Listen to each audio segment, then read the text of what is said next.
신명기 5장 28절로 29절 말씀을 중심으로 해서 복 있는 인생이라는 제목으로 함께 은혜를 나누도록 하겠습니다. 오늘 이 말씀은 하나님께서 이스라엘 백성들에게 호렙산에서 십계명을 주신 이후에 이스라엘 백성들에게 하신 말씀입니다. 하나님께서 이스라엘 백성들에게 명령하시면서 그들에게 첫 번째로 원하셨던 것은 그들이 하나님 말씀을 잘 지키고 행하기를 원하셨어요. 두 번째는 하나님의 말씀을 잘 지킴으로 이스라엘 백성들이 복받기를 원하셨어요. 오늘 본문 29절을 한번 볼까요? 우리 29절 다 같이 한번 읽어볼까요? 다만 그들이 항상 이 같은 마음을 품어 나를 경외하며 내 모든 명령을 지켜서 그들과 그 자손이 영원히 복받기를 원하노라. 아멘. 자, 하나님께서 우리를 향한, 저와 여러분들을 향한, 나를 향한 그 마음이 뭐라고 말씀합니까? 우리가 복받기를 원한다. 우리가 복받기를 원한다고 말씀합니다. 더 나아가서 하나님은요, 우리의 가정이 복을 받기를 원하십니다. 더 나아가서 이 사회가 하나님을 경외해서 더 순종해서 복받기를 원하고 또 이 나라 이 민족이 하나님께 사랑받는 그런 복 있는 나라가 되기를 하나님은 원하십니다. 이것이 하나님의 뜻이에요. 그것도 어떻게 복을 받느냐? 영원히라고 이렇게 기록이 되어 있어요. 조금 받다가 그냥 그치는 인생이 아니라 영원히 축복해 주시길 원하는 분이 바로 우리 하나님이십니다. 여러분 믿으십니까? 하나님이 우리에게 복받기를 원하신 근본 마음을 가지고 계시는 거예요. 그런데 어떤 사람은 하나님을 오해해서요, 인생 살면서 역경이라든가 또 고난, 어려움이 찾아오면 고난 중에 정말 힘들어서 하나님이 나를 저주하셨나? 하나님이 왜 나를 미워하시지? 하나님이 왜 억하심정이 있으시지? 그렇게 생각을 해요. 그렇지만 성경은 우리 인생의 삶에 있어서 고생하고 사는 것이 본뜻이 아님을 성경에서 우리에게 말씀합니다. 하나님의 마음이 오늘 우리가 고생하고 근심하며 그 고통 속에서 사는 삶을 원치 않다고 하는 거예요. 자, 예레미야 애가 3장 33절에 보면 이렇게 말씀합니다. 주께서 인생으로 고생하게 하시며 근심하게 하시면 본심이 아니시로다. 우리 인생 고생하고 근심하게 사는 것이 본심이 아니라고 분명히 말씀합니다. 여러분 믿으시죠?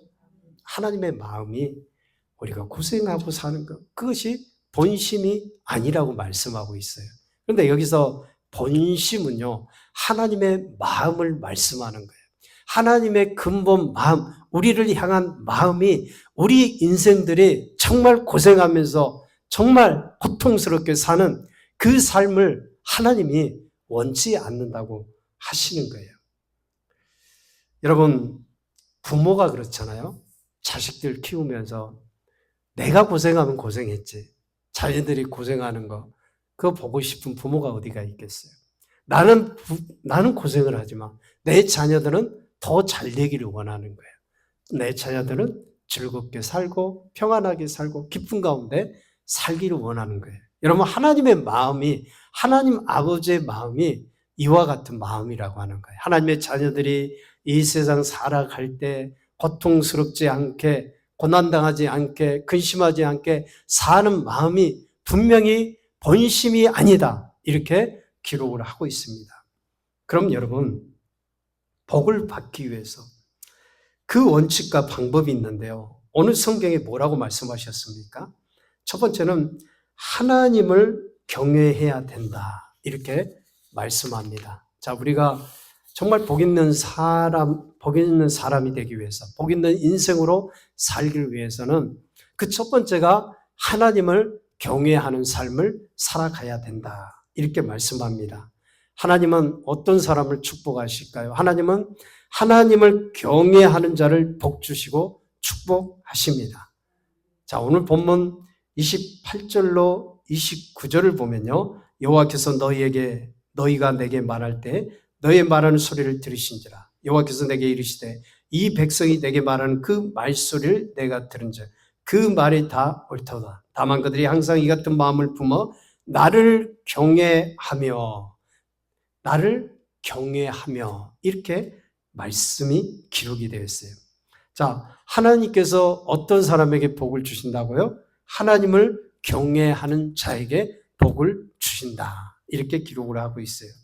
사실 여러분, 하나님을 경외하는 민족이 복을 받고 하나님을 경외하는 사회가 복을 받고 하나님을 경외하는 가정이 복을 받을 줄 믿습니다.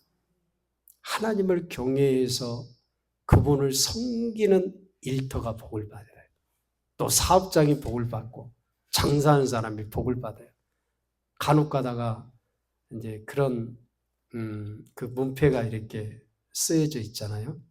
여호와께 내 행사를 맡기라. 내 시작은 미약하였으나 내 나중은 심히 창대하리라.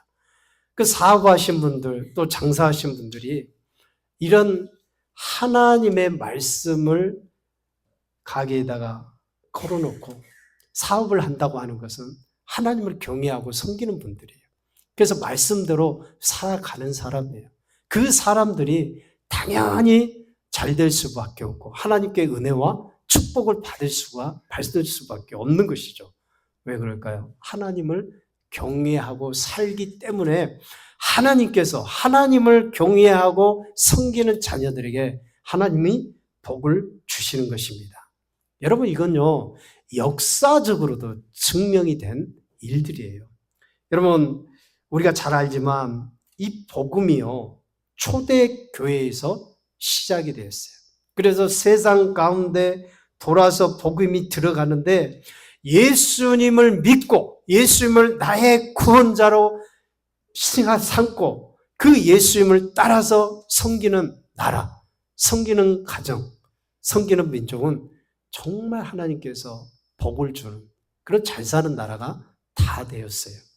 여러분, 우리가 잘 알지만 복음이요, 예루살렘에서 사마리아로 또 땅끝까지 이렇게 증거가 되는데 여러분, 복음을 처음 받아들였던 이 유럽을 한번 보세요. 유럽 여러분 잘 삽니까? 못 삽니까? 유럽은요, 굉장히 선진 문명이 되어 있어요. 그리고 나라들마다 정말 잘 사는 그런 풍요로운 나라였어요. 또 미국을 보세요. 미국은 어떻습니까? 하나님을 잘 섬겼던 이 청교도들이 나라를 세웠던 나라예요. 그래서 미국을 보면 지금도 세계적으로 강대한 나라가 됐고 또 풍요로운 자유가 있는 그런 나라가 되었다는 것을 우리가 너무나도 잘 알고 있어요. 그 복음이 아시아에 돌아서 오게 됐어요. 아시아까지 왔는데 복음을 받아들였던 나라들은요, 하나님을 잘 믿어서 정말 축복받는 나라가 됐어요. 그런데 아시아 나라 중에서도 우상을 섬기고 하나님을 멀리하고 하나님 믿는 사람들을 핍박하고 산 나라들 보세요. 하나님이 얼마나 축복하셨는가. 우리나라를 보세요. 우리가 한참 부흥이 임할 때 선교사들이 와가지고 복음을 전할 때 우리 나라 사람들은요, 정말 복음을 간절하게 받았어요. 그 복음 때문에 학교가 세워지고 또한 병원이 세워지고 문명이 되치지고 여권이 신장되고 교육을 받고 그래서 이 나라, 이 민족이 정말 지금은 엄청난 경제 나라를 이루고 갔어요. 여러분, 이 작은 나라에서 자원이 있습니까? 아니면 뭐 어떤 나라와 땅이 큽니까? 나라도 크지 않아요. 땅도 넓지 않아요. 그런데 하나님이 축복하시니까 지금 반도체가 얼마나 잘 됩니까? 세계적으로 유명하잖아요. 거기다가 군수산업, 방산, 전투기, 조선, 여러분 우리나라 원자력까지 이 세계의 주요 기업들은 우리나라가 다 가지고 있어요. 이 조그만 나라에서 그 많은 역량이 있는 세계 10위 규모의 나라가 된 것입니다. 저는 그 축복이 바로 하나님이 주셨다고 저는 믿고 있어요. 우리가 기도하고 우리가 하나님을 경외하고 하나님을 섬기니까 하나님이 그 하나님을 경외하는 나라, 경외하는 민족, 우리나라에 하나님께서 복을 부어주신 줄 믿습니다. 그래서 하나님을 경외하는 사람이 복을 받는다는 거예요. 하나님을 경외하는 자에게 하나님은 은혜를 주시는 거예요. 그런데 오늘 본문 말씀에 보면요. 자, 하나님을 경외하는 출발점이 있다고 말씀하시는데요. 그것이 무엇일까요? 자, 그것은 바로 하나님의 말씀을 듣는 데서부터 하나님을 경외하게 된다. 이렇게 말씀하고 있어요. 자, 하나님을 경외하려면 우리가 첫 번째로 해야 될 게 뭔지 알아요?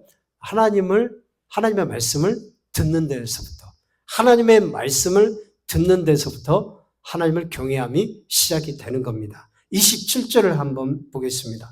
당신은 가까이 나아가서 우리 하나님 여호와께서 하시는 말씀을 다 듣고 우리 하나님 여호와께서 당신에게 이르시는 것을 다 우리에게 전하소서.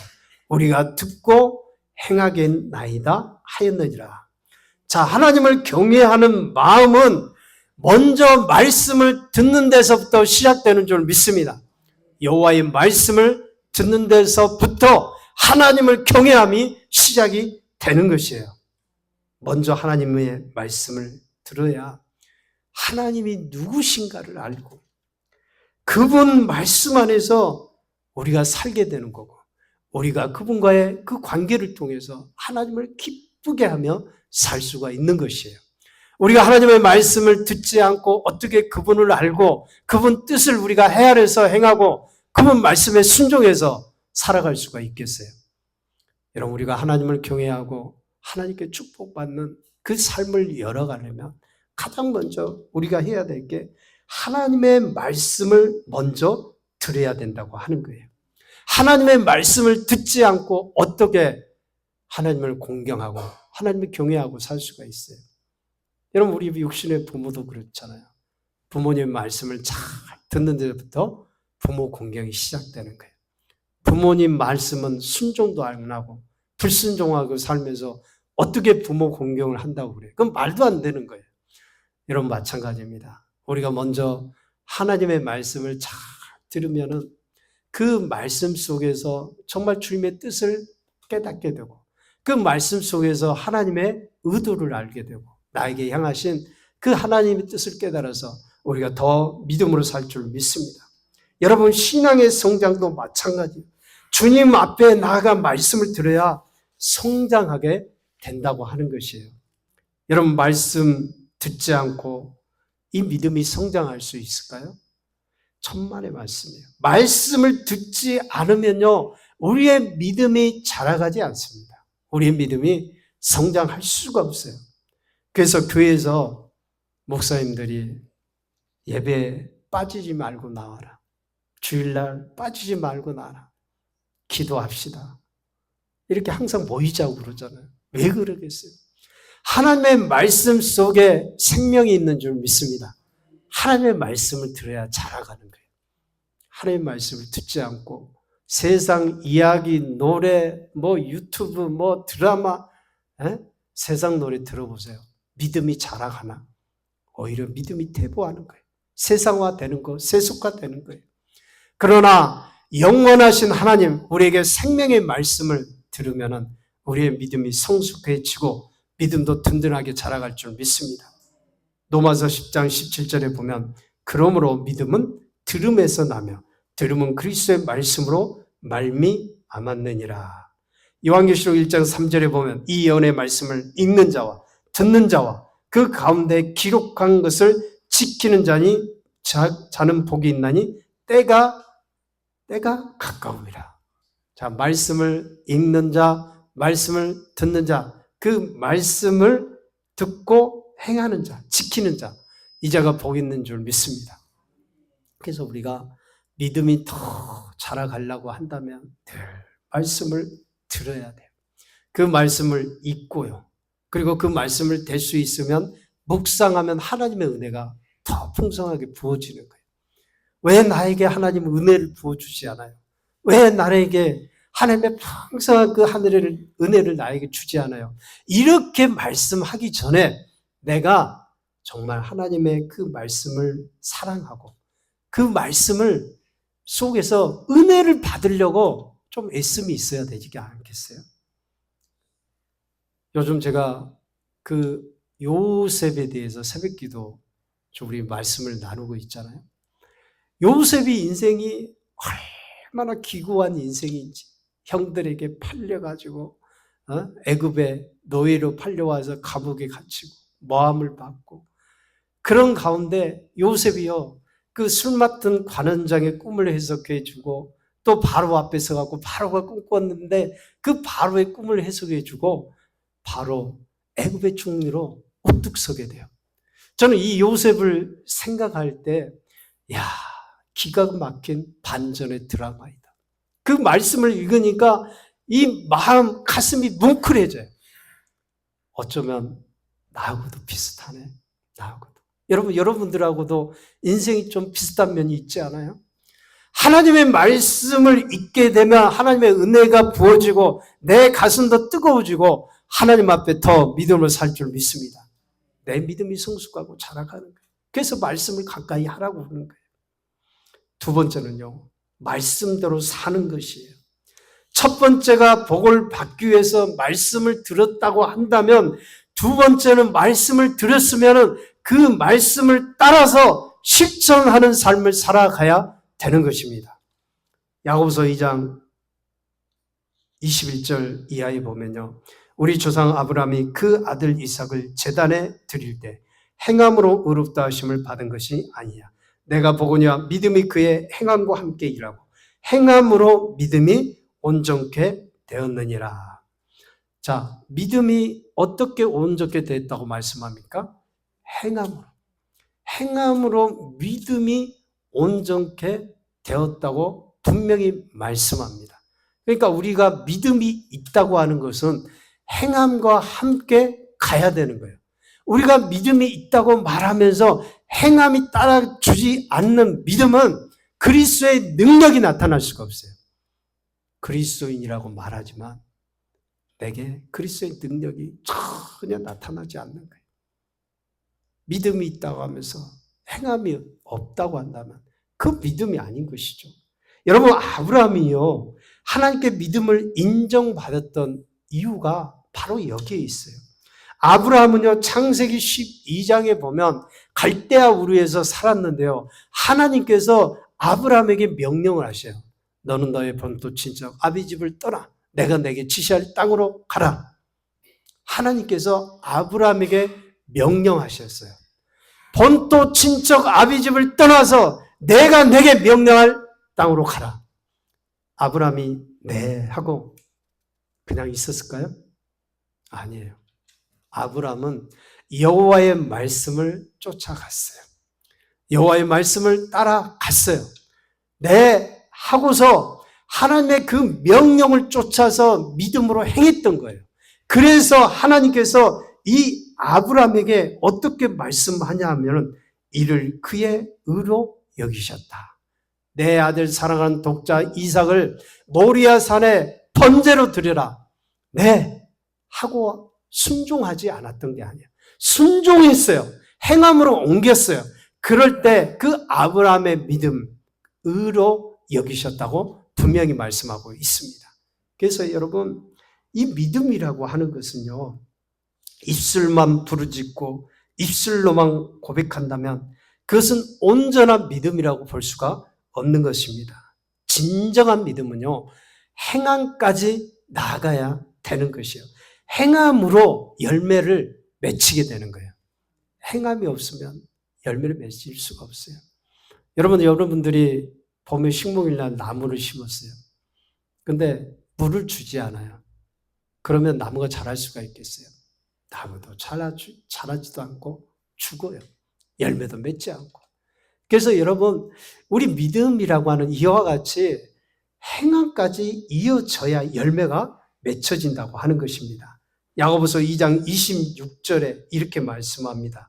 영혼 없는 믿음이 죽은 것 같이 행함이 없는 믿음은 죽은 것이다.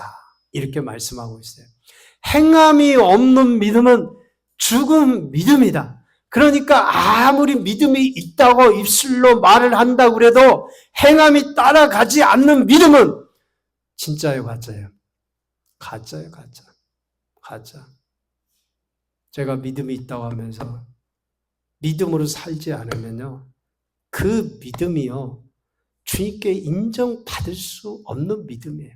그래서 주님께서 칭찬하셨던 믿음이요, 칭찬하셨던 사람들은요, 믿음이 있는 자를 칭찬하셨어요. 백부자에게 믿음을 보고 칭찬하셨어요. 여러분, 신명기 말씀에서 하나님은요, 이스라엘 백성들에게 명령을 지킬 것을 분명히 말씀하고 있어요. 32절과 33절입니다.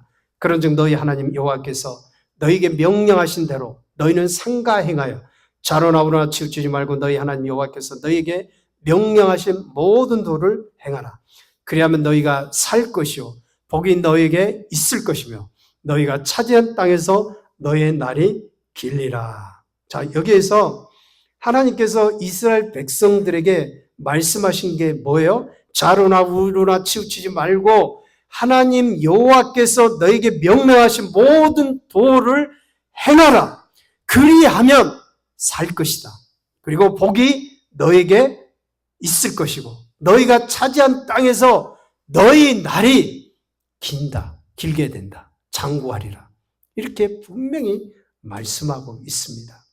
여러분, 먼저 하나님께로부터 우리가 복을 얻기 전에, 축복을 많이 받기 전에 하나님은 우리에게 먼저 하나님 앞에서 행할 것을 가르쳐 주는데 그것이 바로 하나님의 말씀을 듣고 지켜 행하는 거예요.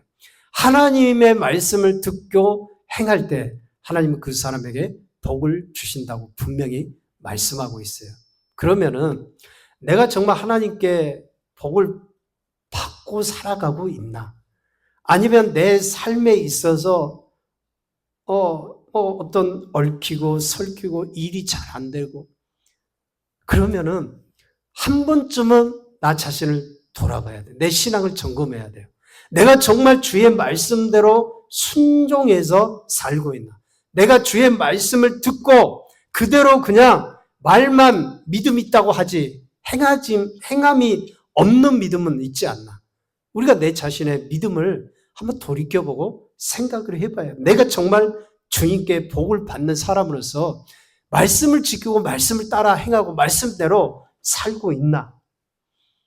여러분, 우리가 왜 말씀대로 행해야 됩니까?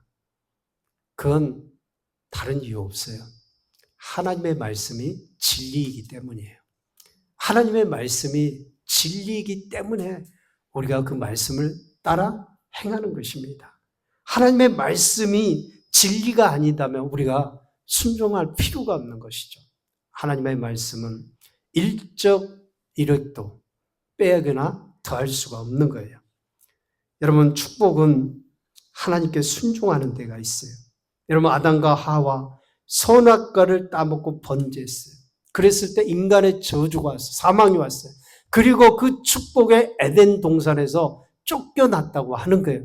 이스라엘 백성들이 광야에 걸을 때 불순종했어요.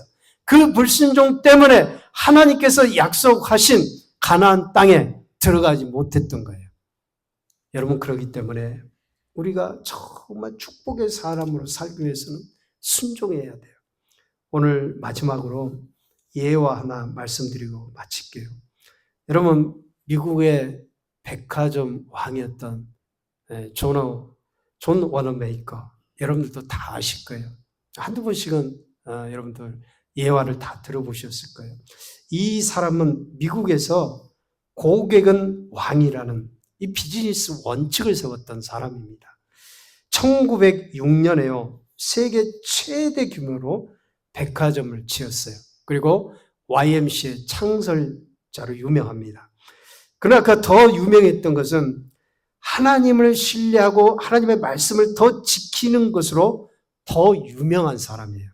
어느 날 이 존 워너메이커는요, 대통령에게 체정부 장관을 맡아달라는 그런 제의를 받았어요. 그때 이 존 워너메이커는 딱 잘라 거절을 했어요. 그 이유가 뭐냐? 주일날 하나님 전에 나와서 예배를 드리기 원합니다. 그리고 아이들 주일학교 교육을 내가 교사직을 맡아서 아이들을 교육하는데 장관직을 맡게 되면 이 교사직을 할 수 없기 때문에 저는 거절하겠습니다. 그런데요, 계속된 대통령의 그 요청에 받아들였어요. 이 장관직을 수락을 했어요. 어느 신문 기자가 이 워너 메이커 장관에게 이렇게 말을 해요. 이런 질문을 해요. 장관직이 교회 학교 교사보다 못하느냐고 질문을 했어요. 그럴 때 이 워너 메이커는 이렇게 대답을 했어요. 교회 학교 교사직은 제가 평생 해야 될 본업이고 이 장관직은 부업입니다. 잠깐 해야 될 부업입니다. 제가 가지고 있는 직업보다 이 주일학교 교사직은 영적인 직분인데 그 직분이 세상 이 직분보다 훨씬 더 귀하다고 말을 했어요. 여러분 참 대단한 사람은 아니겠어요? 여러분들이 만약에 존 워너메이커처럼 대통령이 장관 자리를 한번 준다고 한번 생각을 했어요. 장관 자리하고 주일학교 교사. 여러분 충분히 바꿀 수 있는 그런 마음이 들 수 있지 않겠어요? 그런데 이 존 워너메이커는요. 세상에 있는 그 영광스러운 사람들이 영광스럽게 여기는 그 장관직을 그렇게 흥미롭게 보지 않았어요. 하나님께서 맡겨주신 그 직분, 나에게 아이들을 맡겨주고 그 아이들을 하나님의 말씀으로 양육하는 그 일, 하나님께서 주신 그 영광스러운 직분을 세상의 그 직분보다 훨씬 더 소중하고 훨씬 더 귀하게 보았다고 하는 것입니다. 그래서 존 워너메이커는 지금도 믿음의 사람으로 소개가 되고 있는 거예요. 그가 했던 이 믿음의 감정이 지금 많은 사람들에게 믿음으로 울려지고 있는 것입니다. 여러분, 그가 또 하나 크게 그가 위대하게 될 수 있었던 것은 그건 바로요, 하나님의 말씀을 지켜 행하는 믿음이었어요. 그런 평생을 생각하라, 그리고 실천하라는 행동 실천 목표를 가지고 인생을 살았다고 합니다. 이 존 워너메이커는 하나님의 말씀을 지켜 행하는 믿음, 이걸 정말 큰 믿음 가운데 하나님을 바라보고 살았어요. 그래서 이것이 그를 백화점 왕보다 믿음의 위인으로 더 유명케 했던 이 원동력이 되었던 것입니다. 여러분, 우리가 하나님을 경외한다는 것이 무엇입니까? 하나님을 경외한다는 것은 말씀을 지켜 행하고 사는 삶이에요. 신앙인에게 이율배반적인 삶이 있어요.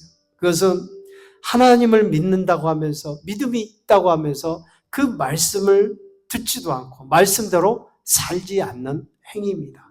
오늘 저와 여러분들은 하나님의 말씀을 듣고 그 말씀대로 행해서 정말 하나님께서 여러분들을 위해서 열어가시는 축복의 모든 삶을 살아갈 수 있기를 주의 이름으로 축원드립니다. 이 시간 함께 기도하기를 원합니다.